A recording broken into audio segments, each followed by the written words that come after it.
Seguimos aquí en una noche a mil. Qué rica estuvo la hamburguesa. Como siempre. Exquisita. ¿Te dejó algo, No pude, Héctor? le tuve que invitar a Héctor por Los dos ser... comí. Ella está a dieta, yo no.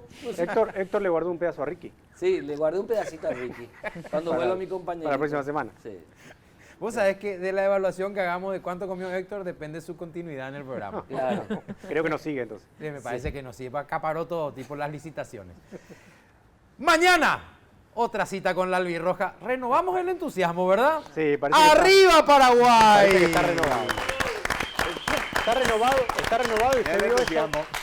eso. ¿Por qué así? Él no está tan entusiasmado porque River, lamentablemente, su club no está bien. Después vamos a repasar también los números del campeonato, pero ¿Qué tiene que ver creo con que se River? renovó con la llegada de Guillermo Barros mismos Esqueloto. ¿No colores. se le renovó a usted la esperanza con el nuevo técnico de la Por selección? lo menos peor que lo que jugaba con Berizzo no va a ser. Y bueno, esa es una mejoría. No va Vamos a a ser. ver, lo vamos a ver mañana recién. Peor 20 de horas. lo que jugaba con Berizzo no va a ser. Así que Pero habló en conferencia de prensa y yo tuve una actitud distinta, ¿no? Hasta inclusive respondió preguntas por el capitán Eso Gustavo estuvo Gómez. muy bien. Ese tipo de cuestiones, mostrando, me parece que, creo que está mostrando Guillermo Barros Esqueloto que este partido no lo va a ganar con una idea de fútbol, con un sistema o futbolísticamente, lo va a ganar con envión anímico, con el apoyo de la gente, la aprobación de que pueda estar mucha gente en el estadio. Creo Vamos a que estar en el estadio. Yo pasa un con poco que por ahí. pare bien a los 11 cada uno No, en su pero lugar. eso se da por ¿para qué querés que se da pare? por Tiene hecho. que correr los 11, ¿para qué querés que estén parados? está ¿Para qué parado, querés vamos que a pare perder. y Claro. que corran? Tiene que Tienen que ganar. estar, tienen que estar no bien sirve de nada. parados, correr, jugar bien y hacer goles. Meter goles. A los invitados les digo, acá no se entiende el lenguaje figurado. No. Acá somos todos literales. Mire, ministro, si decía, acá vamos a ganar colgados del travesaño. ¿Qué iban a entender? Que iban a haber una Literal. cantidad de 11 ahorcados. 11 ahorcados. ¿Te vas a así ir, mismo. ministro, al partido? Voy a ver, ¿te vas? Yo me voy. Entonces No. Vamos. Entonces, Ahora me van a culpar a mí por la duda. Ahora me culpan a mí. ¿Me dejan repasar la fecha y Pero después repase usted. se pregunta Doctor si Cacho, quieren- usted se va a la mañana a ver el partido. Depende del jefe. muy bien. si le da permiso? Tenemos para repasar justamente cómo está hoy las eliminatorias sudamericanas. Nos preguntamos justamente porque hablamos de una final prácticamente para Paraguay, el partido de mañana ante Chile. ¿Cómo están los números? Primero Brasil y Argentina, creo que ya hay que descartarlos prácticamente de la pelea, ya van rumbo a Qatar. Después está tercero Ecuador con 17, cuarto Colombia con 16, Uruguay también tiene 16 por diferencia de gol, quinto, Chile tiene 13, Bolivia tiene 12, séptimo, por goles a favor está mejor ubicado que Paraguay, pero tiene la misma cantidad de puntos, Paraguay con 12, y la selección peruana también ahí ubicada novena, yo a Venezuela ya la doy por eliminada. Así que está todavía con posibilidades, por eso decimos, este partido ante Chile es fundamental para la selección, porque de ganar ya lo pasa. Vos ya estás subiendo un escalón directamente si es que superás al rival. Tenemos para repasar la fecha. Esta fecha que se viene se va a estar disputando en la jornada de mañana. Mañana 20 horas, Defensor del Chaco aprobó el Ministerio de Salud que pueda haber 100% de la capacidad. Esta es la nómina. Pero 100% con la capacidad, pero doble vacunación. Todos vacunados. O sea, En la nómina, ¿qué hay que llevar, ministro? Discúlpame, ¿qué hay que llevar, ministro? Hay que llevar... Espera que repaso la fecha. A ver, repasame. Tenemos esta fecha que se viene, Paraguay-Chile, Ecuador-Venezuela a las 18 horas, Paraguay-Chile a las 20, a las 21:30 Brasil-Colombia, 23 horas Perú versus Bolivia y el viernes el único partido Uruguay ante Argentina, lo que se viene Partidazo. en esta Necesitamos linda que fecha. del Brasil Mundial. y Argentina hagan su magia. Y la siguiente fecha, que es el próximo martes, rapidito tenemos otra vez una revancha. Bolivia ante Uruguay a las 17 horas, a las 18 Venezuela-Perú, a las 20 Colombia-Paraguay, 20:30 Argentina-Brasil y a las 21:15 Chile-Ecuador, lo que se viene por eliminatorias. Bueno, ¿y la nómina con qué herramientas contamos? Bueno, con respecto a lo que habíamos visto la semana pasada, solamente incorporó 4 jugadores del plano local. Julio Enciso, Alberto Espínola, Ángel Cardoso Lucena y Alfredo Aguilar, el arquero de Olimpia, y se suman los hermanos Barros Esqueloto que hoy están sin club. Los hermanos Romero. Los hermanos Romero, perdón, que están sin club. Eso es lo malo de tener doble mellizo, los Bueno, entrenadores. ahí estamos viendo los incorporados. Esos son los incorporados, los nuevos, digamos, del fútbol local, más los... Jugado los lo que te voy a decir. Vos decís que les convoca para hacer grupo, pero decís que uno de los Romeros por lo menos tiene posibilidad de arrancar el partido. Es una de las cosas que le preguntaron a Guillermo Barros Esqueloto y dijo, lógicamente corren de atrás con relación al resto, no tienen competencia oficial. Ángel yo creo que va a jugar, pero no creo que juegue los 90 minutos y no creo que juegue los 2 partidos. ¿Quiénes tienen que jugar, ministro? Yo quiero ganar nada más. ¿A vos no te importa que Ya esté no cualquiera? me El interesa ministro- que juegue bien o no, quiero ganar. ¿Y doctor Castro? la salud de la gente, que estén con dos Ya, dosis de ya está vacuna. bien, vamos a hablar del partido. Hablando, ¿Quién tiene que entrar en la cancha? hablando de la salud de la gente, ¿se aprobó, ministro, el 100% para este partido? Después de mucho, creo, vamos a volver a tener, más allá del incidente que hubo ante Argentina, que finalmente hubo Sí. más gente de la que estaba aprobado que entre. Vamos a poder tener de nuevo, después de mucho, un partido con el 100% del aforo. Los cuidados que tengan que tener, uso de tapaboca obligatorio. Mira, la ley del tapabocas sigue vigente, se llama el caso. Claro. Ahora, tuvimos un amplio debate, una amplia discusión justamente con el doctor Castro y todo el equipo del Ministerio de Salud para determinar el aforo para el estadio, ¿verdad? Y bueno, y terminamos tratando de ver la factibilidad de un 100% de aforo, pero 100% de personas vacunadas, también la forma de ver una forma de estímulo también para la Así es. gente y que se sienta relativamente seguro en ese lugar. Pero también instamos a la gente de que, bueno, que después de todo lo que hablamos hoy, de que vayan al estadio, pero por favor traten de no sacarse el tapabocas solamente para comer chipa, que creo que todavía no se vende, ¿verdad? Entonces tratemos de usar el tapabocas mientras tanto. Pero en esa negociación que hicieron de finalmente decidir que solamente quienes completaron su esquema vayan a vacunarse, me imagino que Vayan también al partido. vayan al partido, perdón, vayan al partido.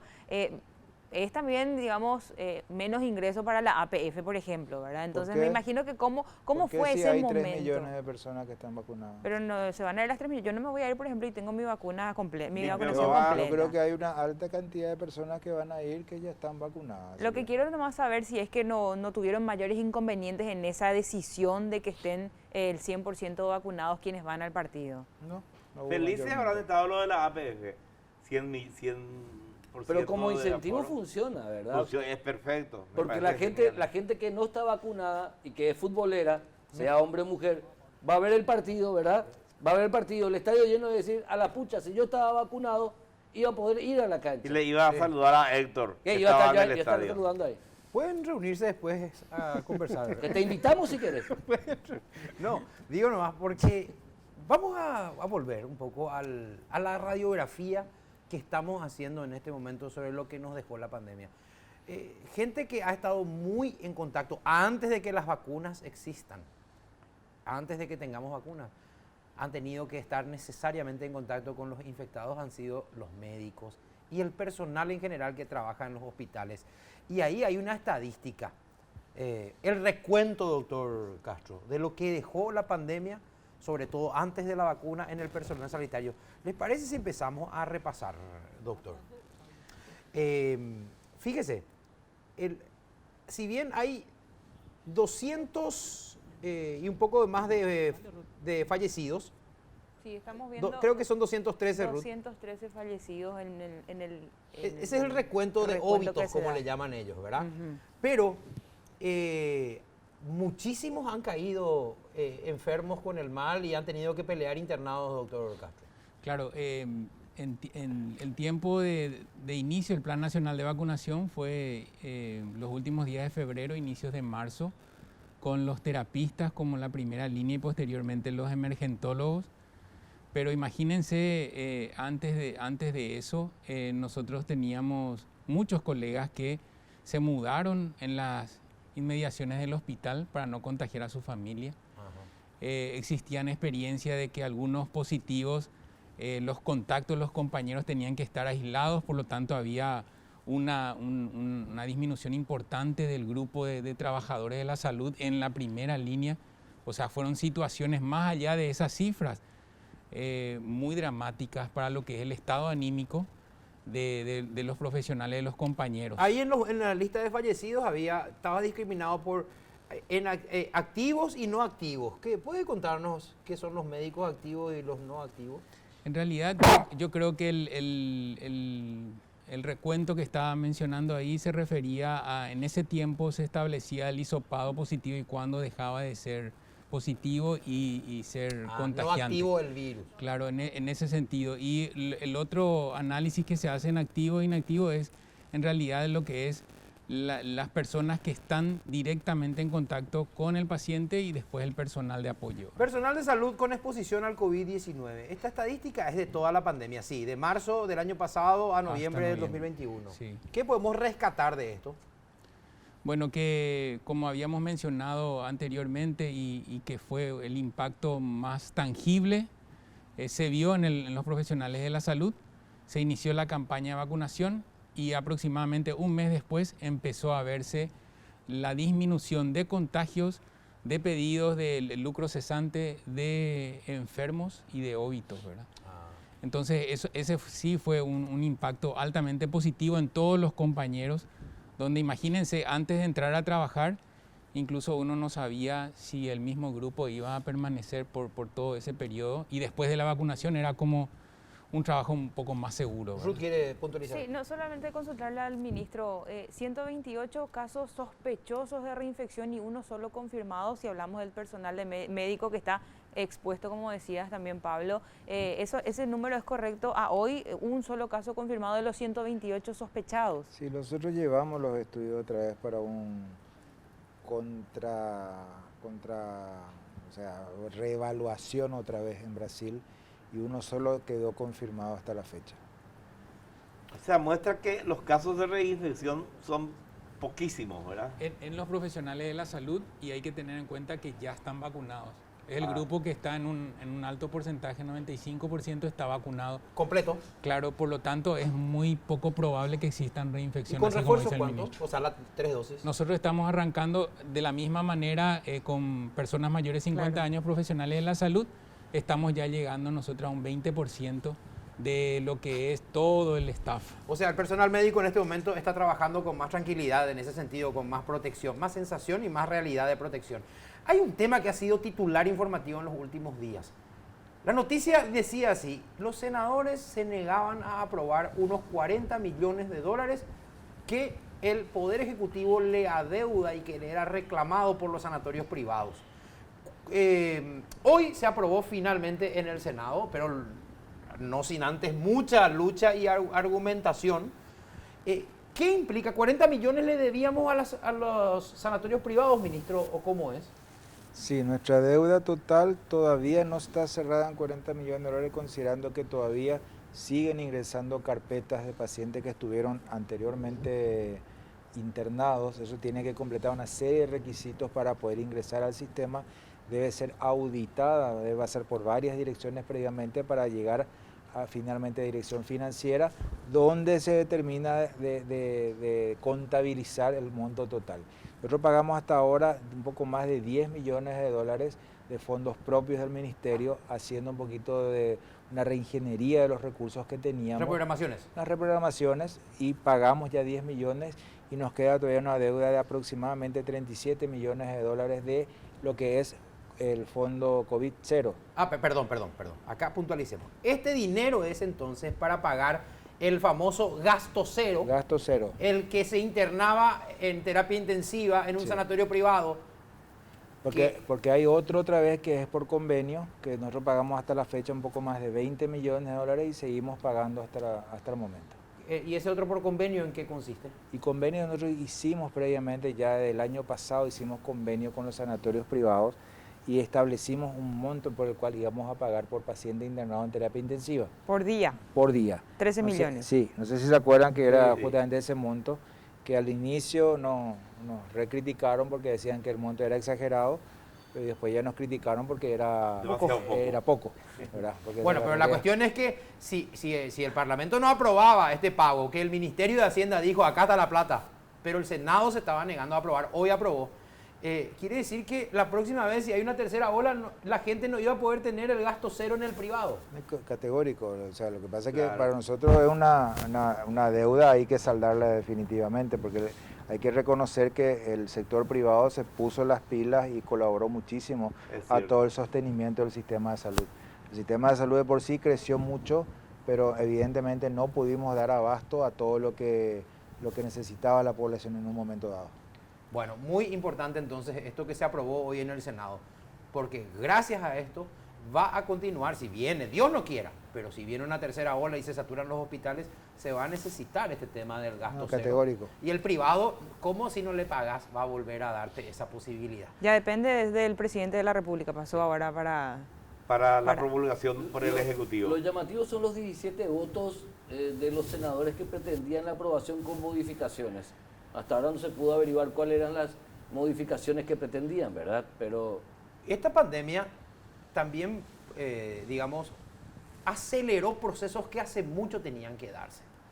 Teníamos muy baja incidencia proporcional a la población de camas de terapia intensiva cuando empezó la pandemia. Entre marzo del año pasado y noviembre de este año, esto ha crecido proporcionalmente, si redondeamos, en 500 camas de terapia intensiva más que tenemos hoy, ministro. 250 camas aproximadamente teníamos en el marzo del 2020 y un poco más de 750 en noviembre del 2021. Sí, para ser un poquito más específico, son 274 camas en marzo del 2020 y 756 a hoy. Al día de hoy. Sí. Es un Van a haber crecimiento enorme, Un crecimiento bastante importante y un crecimiento histórico en realidad, considerando, pero realmente este es el número hoy, el que tenemos hoy, es el número ideal de camas que tenemos para nuestra población sin pandemia. Sin pandemia. Sin pandemia. Porque se hacen varios cálculos. Uno de los cálculos es 1 por cada 10.000 habitantes, o sea que estamos ahí. Y el otro cálculo es el 10% del total de camas que hay en el sistema de salud. Claro. El total de camas del sistema de salud son 6.500 aproximadamente. O sea, tendríamos que tener 650 camas, tenemos 756. Muy bien, van a ver, ¿está programada la habilitación de más camas de terapia intensiva o En no? la parte pediátrica y neonatal, sí. ¿Por qué? Porque, bueno, es una deuda pendiente que tenemos eterna con la parte pediátrica y neonatal, no más tanto en el sector adulto por el simple hecho de que no hay suficiente cantidad. Siempre lo dije, nuestro principal problema no es dinero, no es equipos, ¿No es cama? no es cama, no es instrumental, el principal problema es recursos humanos capacitados que maneje eso. Hablando de recursos humanos, ¿cuánto en números de personal médico de terapista, o sea, médico especialista en terapia intensiva? 230 médicos especialistas en terapia intensiva es lo que tenemos en todo el país en este momento. ¿Estoy acertado, ministro? Son 230 aproximadamente terapistas Bueno, y certificados. si tenemos 750 camas, ¿cómo cubrimos? Y fue toda una reingeniería también de recursos humanos, se hicieron cursos de capacitación, se buscó también médicos que tengan especialidades afines a la terapia intensiva, que puedan manejar también la terapia intensiva, y esa fue una medida de urgencia en ese momento para poder paliar la situación y poder habilitar más camas de terapia. ¿Y un terapista hasta cuántas camas, digamos, puede atender? Y depende mucho, pero normalmente es un terapista, o sea, es un médico de terapia por cada 6 a 8 camas, dependiendo de la complejidad de la terapia. O sea, con 100 terapistas tenemos 800 camas cubiertas. No, ¿No? ¿Y si es 1-10? sí, pero es cada 12 horas. Y sí, 800 O sea, camas en 12 vos horas. necesitas por una unidad de terapia intensiva Sí, con 8 camas, sí. vos necesitas Tres. por 7 días, son 14 terapistas. 14. 14 terapistas por una unidad de 8 camas. Son 28 terapistas si va a ser una unidad de 16 camas, sin tomar en cuenta que tiene que haber un jefe de servicio y un diarista, que es el que va todos los días, de lunes a viernes a la mañana, va a hacer recorrida de la indicación y todo Y eso. O sea, también tenemos el un servicio déficit en técnico. eso entonces. Sí, déficit muy importante tenemos en la cantidad de especialistas. ¿Cuánto necesitaríamos tener, ministro? Y mucho más de lo que tenemos actualmente, pero no solamente en terapia intensiva, si vamos a tener una mirada un poco más global, tenemos mucho déficit en especialistas de por sí, Ajá. ¿verdad? En grandes especialidades que hoy exige mucho más la gente, qué sé yo, cardiocirugía, neurocirugía, reumatología, bueno, hablamos de terapia ¿Y intensiva. el sueldo anestesia. podría ser uno de los factores? ¿Cómo? El sueldo, el salario que se le paga a un terapista debido a la complejidad del trabajo que realiza y que no es, digamos, bien remunerado. Yo creo que todas las especialidades de por sí tienen su complejidad de una u otra manera, o sea, cada uno tiene sus sinsabores, ¿verdad? El de terapia intensiva en particular es un lugar bastante estresante, Por ¿verdad? eso. Muy estresante, y la gente no opta mucho por esa especialidad. Yo creo que el sueldo es una variante importante al fin y al cabo. Me parece que lo que acaba de explicar el ministro nos da un panorama general que probablemente se repiten en otras especialidades y a otros niveles también del sistema público. O sea, mucha necesidad, mucha demanda nos dio esta pandemia y el personal a lo mejor no es el suficiente para cubrir de manera perfecta todas las necesidades de la gente. Y en medio de todo eso, ¿de dónde sacamos vacunadores? Claro. Porque tenemos que armar también brigadas que vayan a las casas a vacunar claro. sin resentir el sistema, doctor. Exacto. Y por ley nacional de vacunas, los vacunadores deben tener una actividad técnica en salud, o sea, deben ser profesionales de blanco. Por lo tanto, en los apoyos que recibimos de diferentes instituciones, no suplían ni siquiera cumplían el rol de vacunar, sino que era más bien el apoyo, ¿verdad? En llenar los datos en tiempo real, en apoyar lo que era el traslado, en la seguridad, en preparar los insumos, pero en la vacunación y en la preparación de la vacuna debían ser personal de blanco. Doctor, este cambio de sistema de ir casa por casa, de recorrer el interior, ¿qué experiencias les deparó?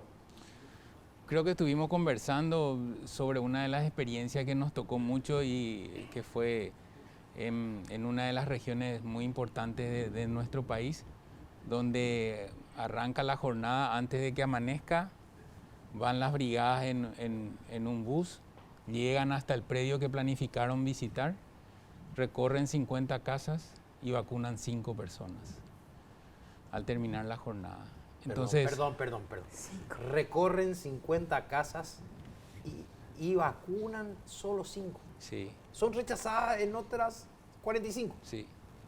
Y estamos hablando de 5 personas y de 50 casas. Más de 50 personas. Exacto. Entonces eso requiere otra visita. Y requirió una reunión en una escuela con los líderes del lugar. O sea, ese que al principio te ofrecían de comer y eso quedó en el pasado, quedó en el primer Sí, día. Sí. Entonces eso implica otra vez otra visita posterior. ¿Y cuál es el motivo por el cual en la primera visita no quieren acceder a la vacuna? ¿Qué es lo que les dicen? Además, ese es un caso extremo, ¿eh? En general, Solo 45 casas. claro, en general son creencias arraigadas en nuestra gente. Nosotros tenemos que volver a pensar cuál era nuestra actitud antes de la pandemia. Si hacemos nosotros un recuento acá y yo les pregunto si ustedes mezquinaban su carnet de vacunas antes de la pandemia, No. Definitivamente no. No hay un hábito de cuidarnos y de tener en cuenta que las vacunas forman parte del cuidado de nuestra salud.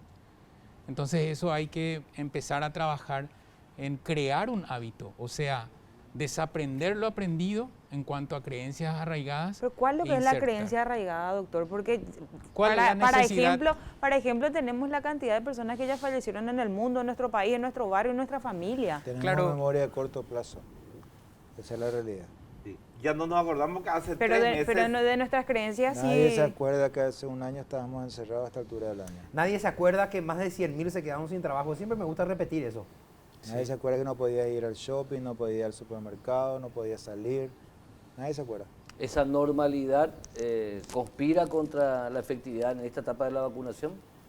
Yo creo que sí, categóricamente. Por eso tenemos tan bajo, no tan bajo, pero un bajo nivel con respecto a lo que quisiéramos, para poder aspirar realmente a tener un nivel de vida relativamente normal otra vez. Hay un gráfico que nos ubica por encima, creo que de Venezuela y no sé qué otro país nomás. Después estamos por debajo de De todito Bolivia. el nivel de vacunación. De Bolivia. En realidad, ese gráfico que es real. ¿Es como real? son- Perdón, son- ese gráfico es de la Organización Mundial de la Salud. ¿eh? Sí, tal cual.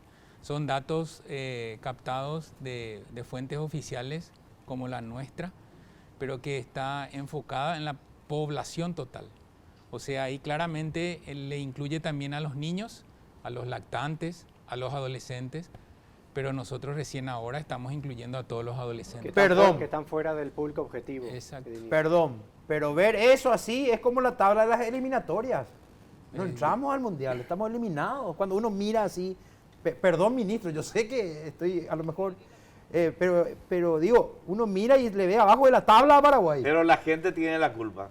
No el ministerio, no los vacunadores. La gente no se quiere vacunar. ¿Vos En sentís en eso, realidad- ministro, esa carga de la vacunación, esa mochila, vos crees que está encima del ministerio todavía o hoy ya es realmente lo que la gente tiene que decidir hacer? Lo que pasa es que siempre termina reventando todo en el ministerio. O sea, nosotros sabemos y hicimos todos los esfuerzos necesarios para conseguir la vacuna, que era lo que principalmente se nos criticó desde un inicio. Conseguimos la vacuna, trajimos la vacuna, empezamos a vacunar, pero la gente hoy no se vacuna. O sea, pero siempre va a ser responsabilidad del ministerio, lastimosamente. Eso es lo que nos hace sentir, por lo menos. La mochila la sentimos, tanto Héctor como yo la sentimos encima nuestro constantemente, ¿verdad? Pero sin embargo, al ver los números, estamos viendo más de 5 millones de personas que fueron vacunadas, ¿verdad? No, más de No, no, 5 no, millones de 3 dosis. millones, 3 millones. Más de 5 3 millones de dosis 300.000 aplicadas. personas. Perdón, ministro. Más de 5 millones de dosis aplicadas en todo Más de el país. 5 millones de dosis aplicadas, Sí. ¿verdad? Pero menos de 4 millones individualmente hablando. Menos de 4 millones. No estamos tan mal ni estamos tan bien, estamos en el medio, podemos mejorar. Yo creo que tenemos mucho por mejorar todavía. Lo que pasa es que tenemos la A mí- vacuna. a Lo que no mí- tenemos son los brazos que se quieran vacunar. Me nomás. sigue preocupando lo que te dije al inicio de la conversación. Tenemos 250.000 chicos, lo que se me ocurre ahora lo más rápido, entre 16 y 17 años se vacunó el 20%, se vacunaron 50.000.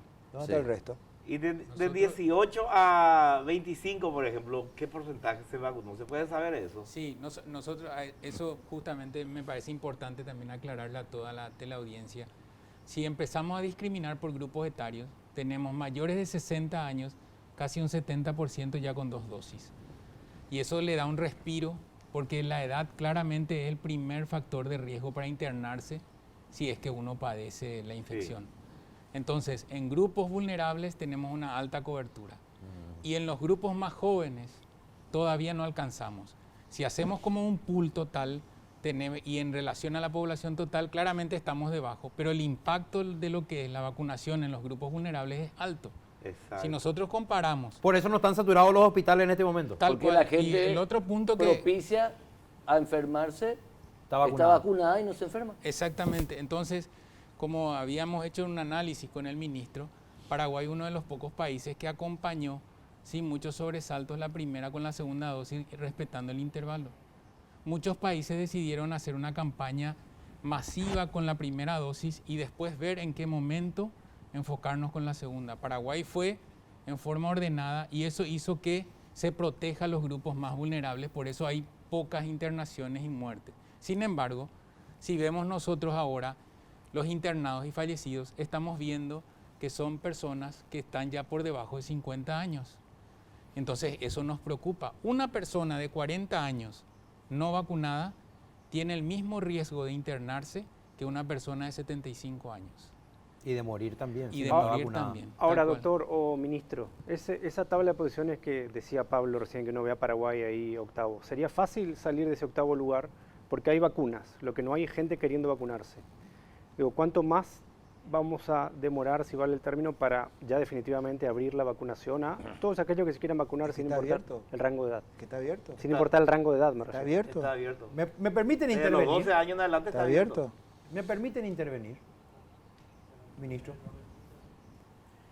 Todas esas millones de personas en edad de vacunarse reclamaban que no había vacunas. Hay vacunas. Hay vacunas. Ustedes tienen también responsabilidad. Yo, incluso hablando fuera del micrófono, les dije, voy a repetir enseguida al aire. Pero la responsabilidad de la gente que por alguna razón no está queriendo vacunarse. Aprovechemos. Hay vacunas que están por vencer, ¿verdad, ministro? Sí, ¿Cuántas? muchas. 100.000, Más de 100.000. 100.000 vacunas. Más de 100.000. 100.000 vacunas están por vencer. ¿Cuánto tiempo les Y queda? tenemos hasta fines de noviembre. A días. 20 días días. nada 20 más. días 20 días y más de 100.000 vacunas. se pueden Sí, valorar. se hizo una planificación exacta de acuerdo al nivel de porcentaje de vacunación que necesitábamos tener, de acuerdo a la población que vacunable en realidad, y lastimosamente la gente no está viniendo y lastimosamente también las vacunas tienen una fecha de caducidad.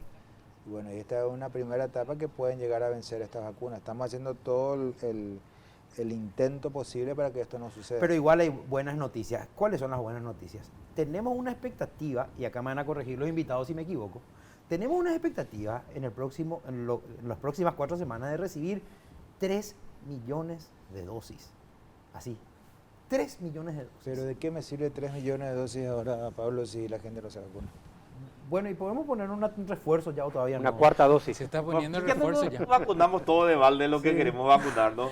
Doctor, y eso que decía el ministro del vencimiento a fines de noviembre, ¿eso no afecta digamos, la efectividad de la vacuna? Para poner y aclarar nomás también eso. Claro, eso es muy importante. Se estuvo hablando mucho del vencimiento, pero el vencimiento claramente nosotros vamos a respetarlo.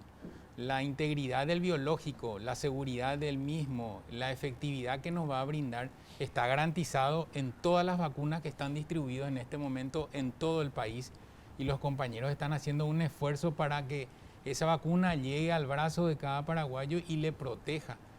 En este momento lo que tenemos que analizar tal vez es cierto el tema de cómo nosotros llegamos, pero cómo interpreta como prioridad las personas en recibir la vacuna. Las vacunas, absolutamente todas, están en un periodo vigente de seguridad y de efectividad. Nosotros queremos que esto llegue a proteger. ¿De qué sirve tener esas vacunas en otro lugar si no es en el brazo de la gente? Claro, claro. ¿Pero qué van a hacer? Entonces sabemos, la gente no se está yendo a vacunar. Hay quienes ya nos vacunamos, que queremos ir otra vez a vacunarnos con una tercera dosis de refuerzo. No sé, hacer un cóctel de vacuna y vacunarnos y vacunar a nuestra familia. Entonces ya sabemos que la gente no se está yendo a vacunar o por miedo o por ignorancia, o por miedo e ignorancia los dos juntos. ¿Qué hacer entonces, ministro? ¿Qué vamos a hacer como autoridades? Es que salimos, Héctor. ¿Qué más se puede hacer? Estamos saliendo y son campañas masivas de marketing, de Eso. mostrar un poquito.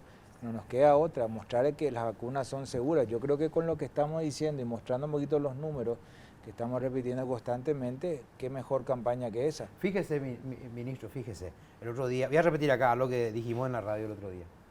Si llegan realmente 3 millones de vacunas, me parece que el mensaje ahí es, este es el momento. Yo incluso tengo 1 millón de vacunas hoy, Pablo. Bueno, sumamos 4 entonces. ¿Y qué voy a lograr con eso? ¿Que se me venza? No, pero ahí tiene que haber un mensaje fuerte a la población. Por eso le hablé de la campaña masiva, doctor. Fíjese, doctor, me permite, por favor. Así, este es el momento, puede incluir 2 días de asueto, para que toda la gente vaya, para que todo el que quiera vaya, no hay, pero con tipo Teletón, así, una repetición masiva. No hay excusa, Pablo. No hay excusa para no ir. El Ministerio del Trabajo dio la posibilidad de un día libre para ir a vacunarse, que Claro. tenés la posibilidad. Te da un día libre para ir a llevarle a tu familiar, a tu hijo, a tu abuela, a quien sea. No hay excusa. ¿Cuál es la mejor excusa? Tu vida. Tu ¿Por vida. dónde entra la gente, ministro? ¿Alguna propuesta legal? El estudio, o sea, la dirección jurídica del Ministerio Coercitiva. de Salud está propiciando, pensando, analizando la redacción de un proyecto de ley de orden obligatorio. En realidad los proyectos de ley tendrían que salir del Poder Legislativo. O sea, es en el plano político eso y Pero ustedes no están jurídico. pensando en plantear como política. No sé si plantearlo. Yo ya te lo dije de entrada que esto hay que llevarlo a una discusión dentro del ámbito Jurídico. político, jurídico, constitucional. Pero se debe debatir. Yo creo que sí. Y algo un poquito más sencillo como los distintos vacunatorios, extender el horario, que vaya nuevamente a medianoche. Extendimos el horario, vimos también que a la noche ya no iba absolutamente nadie. Vimos que a partir de las 9 de la noche ya no va absolutamente nadie. Hicimos todo lo que se tenía que hacer. ¿Puedo hacer una pregunta? En otros países también se organizan brigadas para ir a las casas. También. ¿Cuál es la experiencia de otros países, doctor? Coincide, al menos en esta parte del mundo, le llaman estrategia puerta a puerta, nosotros le llamamos casa por casa. Y coincide también en esta reticencia o en lo difícil que es en el impacto a corto plazo en números, ¿verdad? Es más desafiante esto, Pablo, ¿verdad? Pero es también más gratificante, porque uno encuentra que para aclararles cómo se hace, ingresan, conoce la USF su población asignada, conoce la característica de su gente, hay una visita que le llamamos perifoneo, que es con el parlante, ir a avisar, vamos a estar este sábado, vamos a recorrer, nos vamos en cada casa, golpeamos la mano, explicamos, después nos vamos con las vacunas, se le vacuna a los que se puede, después se vuelve otra vez y se labra un acta de las personas que no quisieron y se vuelve otra vez. Y esos datos entran en una especie de Claro, eso- estadística y padrón. Exacto, eso representa un informe que después se le entrega al ministro de la gestión de cada región. Usted dijo sanitaria. algo muy importante, habló de las unidades de salud familiar. Justamente en esta pandemia también debieron reforzarse las unidades de salud familiar. Hay una estadística sobre el tema. Las unidades de salud familiar ya existían previa a la pandemia, pero durante la pandemia 62 nuevas se construyeron. Se refaccionaron 120, totalizando 182. Pero hay más cantidad que esta, ministro, de unidades de salud. Sí, estamos habilitando, si Dios permite, para antes de fin de año un poco más de 36 y están planificadas para el año que viene un poco más de 180, que ya iniciaron la mayoría ya el proceso de construcción. Ministro, ¿qué es una unidad de salud? ¿Para qué sirve? ¿Para qué uno va a una unidad de salud? Una unidad de salud de la familia, técnicamente hablando, es el lugar por donde ingresa o debería ingresar el paciente al sistema de salud. ¿Cuál es la idea? Que esa unidad de salud de la familia tiene una población asignada. O sea, está en un barrio tipo comisaría. Claro, está en un barrio, en una localidad, ¿verdad?, donde tiene una población asignada que está rondando entre 2.500 a 3.000 personas aproximadamente. ¿Qué hay en la unidad de salud familiar? ¿Con qué me encuentro cuando me voy? Ese médico que está en la unidad de salud de familia hace un censo y le tendría que conocer, identificar a esas personas, identificar y saber, bueno, a grandes rasgos, cuántos hipertensos hay, cuántos diabéticos hay, cuántos menores de 1 año, cuántos menores de 5 años, menores de 10 años, cuántos pacientes con cáncer, cuántas pacientes embarazadas, y darle el seguimiento a esta población y hacer una buena planificación de todo lo que corresponde a dar un mejor bienestar a esa población. Planificación en base a determinar también qué medicamentos usa para que nosotros también podamos hacer una compra realmente efectiva de los medicamentos que va a necesitar.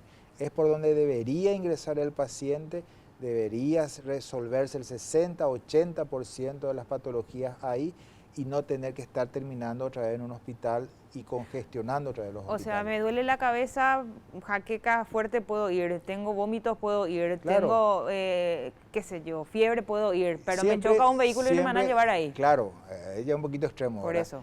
Pero lo ideal es que ingrese a través del sistema de salud a la unidad de salud de la familia, que te evalúe, y si no puede ser resuelta tu patología ahí, bueno, ahí pasa al siguiente nivel de atención, que sería un CAE, un centro ambulatorio de especialidades, o un hospital distrital o un hospital regional, y posteriormente al último nivel de atención, que es un hospital especializado. O sea, estas unidades de salud familiar en este momento son las cabeceras de las brigadas de vacunación en los lugares donde hay.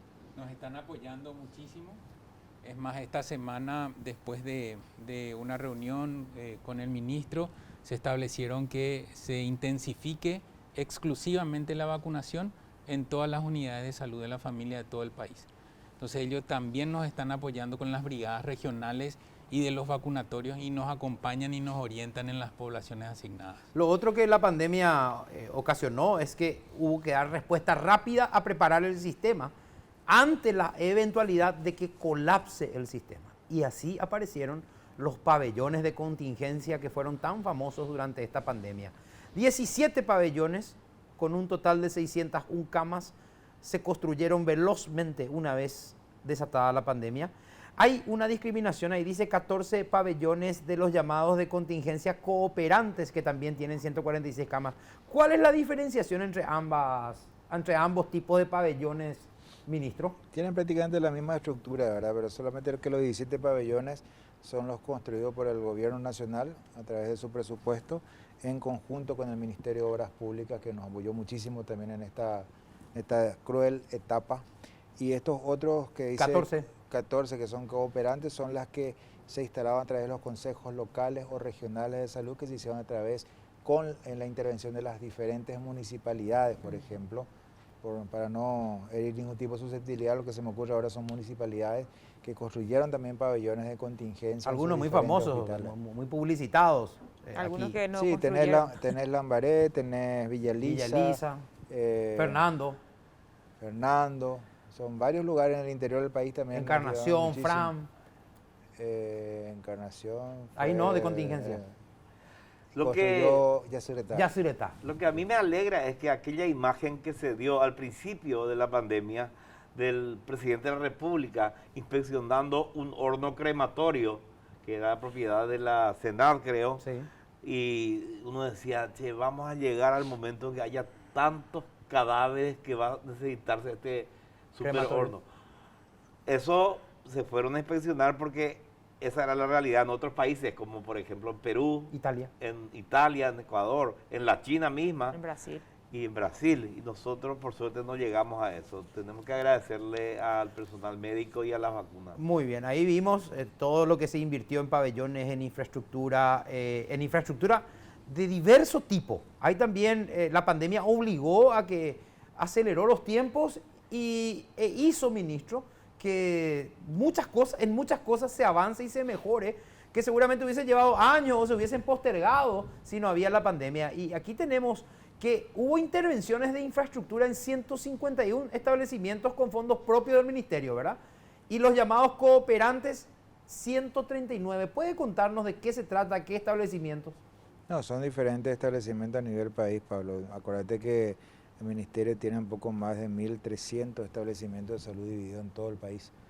Así que acá incluye un montón de cosas, desde intervenciones menores hasta intervenciones mayores, hechas tanto por el Ministerio de Salud como por los consejos locales y regionales de salud, como te había dicho anteriormente. Con todo esto que estábamos viendo, doctor, Crisis son oportunidades, Pablo.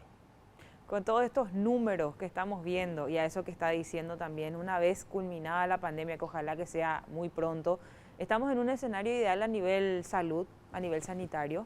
No.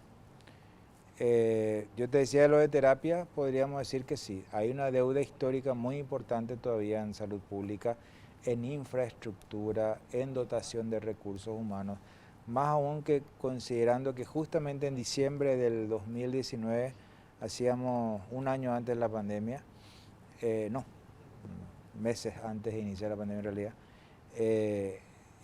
hacíamos un estudio de cuál era la necesidad de recursos humanos con la infraestructura actual, con lo que teníamos en ese momento. Claro. Y la necesidad en un nivel intermedio rondaba los 17.000 a 18.000 recursos humanos más en salud pública, para cubrir todas las necesidades que hay a nivel país. Con lo que había antes. Con lo que había antes. Con lo que hay Imagínate ahora. con lo que creció y nosotros absorbimos, o sea, prácticamente contratamos un poco más de 10.125 recursos humanos para cubrir todas las necesidades en las urgencias, en las terapias, en un montón de lugares donde necesitábamos para dar cobertura a la población, más 2.500 a 3.000 personas que fueron absorbidas también a través de las leyes que fueron promulgadas sobre los consejos locales y regionales de salud, que también fueron absorbidos por el Ministerio de Salud. Ministro, otra duda que nos planteamos aquí con el equipo de trabajo es lo siguiente. Hemos visto dentro de toda esta revisión y reinversión y apuesta a punto del sistema sanitario del país, hemos visto también lo que corresponde a las binacionales, específicamente Itaipú. Nos llama la atención cerca de 50 millones de dólares a lo largo de este tiempo de pandemia que la Itaipú ha contribuido con el sistema sanitario.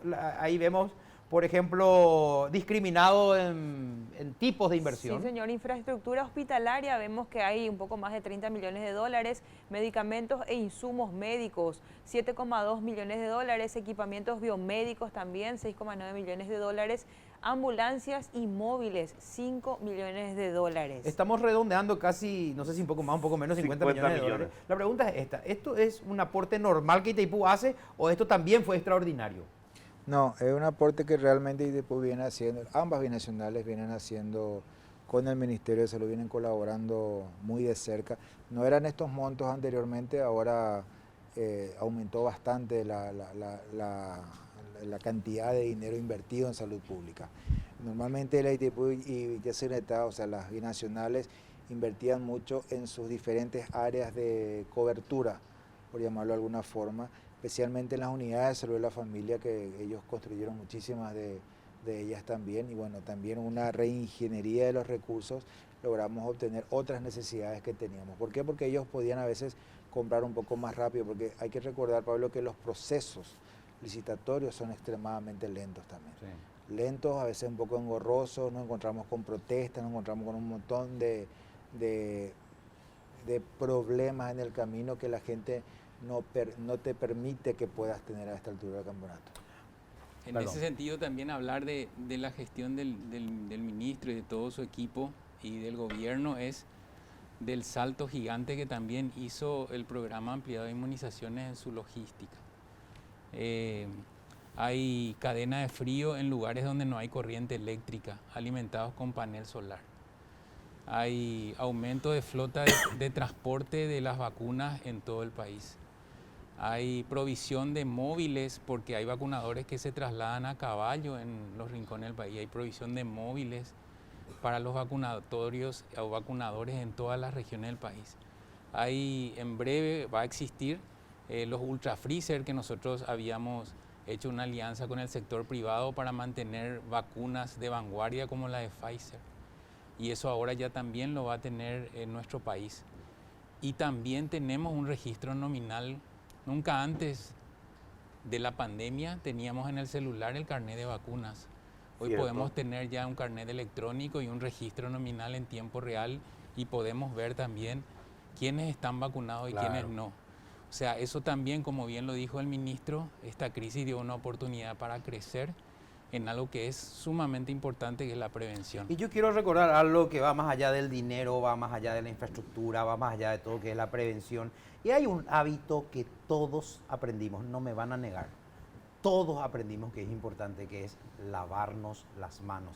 Eso fue al comienzo de la pandemia. Me parece, Ruth, que es un buen momento para recordarle y reiterarle a la gente qué buen hábito lavarse las manos. Y qué mejor que hacerlo con Mar Nutrip. Ya conoces la variedad de los jabones de tocador Mar Nutrip. Sentí toda la humectación y suavidad que tu piel necesita con su gran variedad de fragancia. Mar Nutrip, marca ganadora Top of Mind y ranking de marcas en la categoría de jabones tocador. Recordá, Mar Nutrip número 1 en tu mente y en tu piel. Muy bien, Mar Nutrif, entonces, para recordarnos el buen hábito de lavarnos las manos. Queremos agradecerles porque se han tomado la molestia de dejar sus actividades, que son intensísimas todos los días, para estar con el público de C9N y Una Noche a Mil. Antes de despedirnos, doctor Castro, ¿qué le quiere decir a la gente? Pensé que me iba a pedir que cante, por favor. Ese es nuestro... No es mala idea, doctor. Pedirle a la gente lo que quiera cantando. Bueno, tantas cosas ya dijimos sobre el tema de vacunación, que realmente quiero apelar a lo que es el amor que tenés por tu familia. Es imposible que personas como nosotros destinemos vacunas para nuestros seres queridos si no son seguras. Nuestras familias están vacunadas. Nuestras familias están recibiendo terceras dosis. Nuestros hijos, nuestros amigos. Y si nos remontamos a meses anteriores, hemos perdido amigos y familiares por esta pandemia. No podemos volver a cometer el mismo error. La prioridad hoy, aunque no sea tangible aún para vos, aunque no lo veas, es vacunarte. No tiene nada que ver con un conflicto político, económico, geopolítico, como quieras llamarlo. Es tu salud. Es la salud de tus seres queridos, de tu gente. Tenés que vacunarte, no tengas miedo, la vacuna es absolutamente segura. O si no, ni el ministro, ni yo, ni nadie que promueve la vacunación no le hubiese administrado a sus seres queridos. Y nosotros estamos diciendo, pero así, con toda seguridad, que la vacuna salva vidas. Ministro, muchísimas gracias por la visita. ¿Quiere decirle algo a la gente? Yo creo que está todo dicho. Creo que mejor expresado lo que dijo el doctor Castro no está. Esa es nuestra línea de pensamiento. Las vacunas son seguras, está demostrado. Hay más de 7.000 millones de vacunas ya aplicadas en todo el mundo. Estamos viendo lo bueno que tiene la vacuna, estamos viviendo una suerte de, vuelvo a repetir, de luna de miel con respecto a esto, pero debemos vacunarnos para volver a tener una vida relativamente normal otra vez. Por eso instamos a la gente que se acerque, que no tenga miedo. No quiero que me tomen a mal esto, pero ya lo dije una vez y me cañaron por eso, pero somos uno de los pocos países que tiene 7 plataformas diferentes de vacunas. Hay vacuna prácticamente para elegir, así que vayamos, vacunémonos. La mejor vacuna es la que esté disponible, señores, ahora. Muchísimas Te gracias. iban a cañar si decía que tenemos una sola plataforma, que tenemos 10, que tenemos 7, que tenemos 20. Igual, no te Igual preocupar no, por eso. no, tranquilo. El ministro de Salud, doctor Julio Borba, el director del programa ampliado de inmunizaciones, doctor Héctor Castro, nos acompañaron durante el programa de esta noche. Pero ¿saben qué? Está todo bien con la vacuna, todo lo que quieran, pero yo sin comer una segunda vuelta no me voy de este programa, doctor. No me voy porque llegó el mejor momento del programa, el momento del sabor. Guaraní, el idioma del sabor. Permiso, aquí les traigo la segunda dosis de guaraní. La segunda dosis. Muy bien. Casi tercera. Casi tercera tal. La dosis de refuerzo ya es para Héctor. La que cuarta. La cuarta, ya sí. Guaraní como líder del mercado de hamburguesas siempre nos está sorprendiendo. Hoy con hamburguesas tipo caseras, también hechas por Guaraní como si fuera hechas en tu propia casa. Y ya sabes, con Guaraní estás hecho. Guaraní, el idioma del sabor. ¡Bravo! Bravo. Te invitamos a seguirnos en las redes, somos Una Noche a Mil siempre con números. Y a acompañarnos mañana de lunes a viernes a las 5:30 comienza la programación informativa. Hoy le van a conocer a la pareja madrugadora de Radio 1000. Ahí están Héctor y Ruth Tuazo a las 5:30 tienen la primera palabra. Luego nos acoplamos el resto del equipo y así llegamos hasta el mediodía a sintonizar Radio 1000 AM. Muchísimas gracias por la compañía. Le deseamos mucha fuerza a la albirroja mañana a ganar por eliminatorias. Y nos encontramos de nuevo aquí por las pantallas de C9N con Una Noche a Mil la próxima semana, el próximo miércoles. Gracias por la compañía. Chao. Bien, nos vamos a comer la hamburguesa.